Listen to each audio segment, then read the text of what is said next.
G9 టీవీకు స్వాగతం. నా పేరు దివ్య. అందరికీ నమస్కారాలు. ఆంధ్రప్రదేశ్ రాష్ట్రంలో చంద్రబాబు నాయుడు గారి నాయకత్వంలో కూటమి ప్రభుత్వం ఏర్పాటైన తర్వాత అనంతపురం జిల్లాకు జీవనాడి లాంటి తుంగభద్ర ఎగువ కాలువ మరమ్మతులను యుద్ధ ప్రాతిపదికన చేపట్టాం. ఈ 2 సంవత్సరాల కాలంలో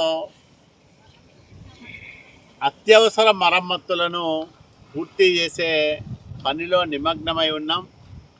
దీనికి 33,89,00,000 రూపాయల నిధులను కూటమి ప్రభుత్వం జలవనరుల శాఖ మంత్రి నిమ్మల రామానాయుడు గారి ఆధ్వర్యంలో మన ఆర్థిక శాఖ మంత్రి పయ్యావుల కేశవ్ గారి సహకారంతో మంజూరు చేయించుకున్నాం. ఇందులో చాలా వరకు పూర్తయ్యాయి. ఇంకా మన నియోజకవర్గంలో గత సంవత్సరంలో మిగిలిపోయిన సుమారు 7,50,00,000 రూపాయల పన్నులను ఈ ఏడాది పూర్తి చేయడానికి చర్యలు చేపట్టాం. ఇక్కడ 145 కిలోమీటర్ల దగ్గర ఉన్న అవుట్ఫాల్ రెగ్యులేటర్ పనులు చురుగ్గా సాగుతూ ఉన్నాయి.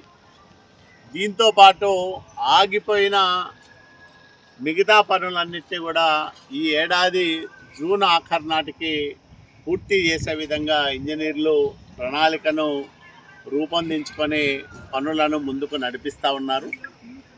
వీటితో పాటు మరో 2,40,00,000 రూపాయలు అత్యవసర మరమ్మతులు, ముఖ్యంగా పంట కాలువల మరమ్మతుల కోసం ప్రతిపాదనలు పంపితే 3 రోజుల కిందట వాటికి కూడా పాలనాపరమైన అనుమతులను ప్రభుత్వం ఇచ్చింది.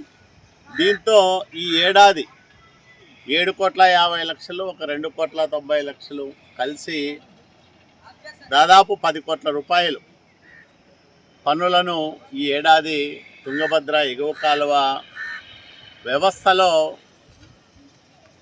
పూర్తి చేయబోతా ఉన్నాం.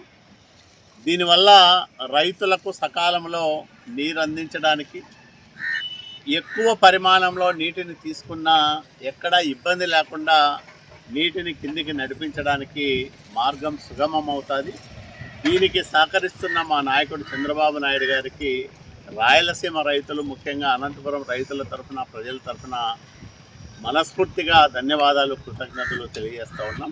అధికారులందరూ జూన్ ఆఖరు నాటికి పనులన్నింటినీ పూర్తి చేయించడానికి తగిన చర్యలు తీసుకోవాలని కూడా వాళ్ళందరికీ విజ్ఞప్తి చేస్తాం.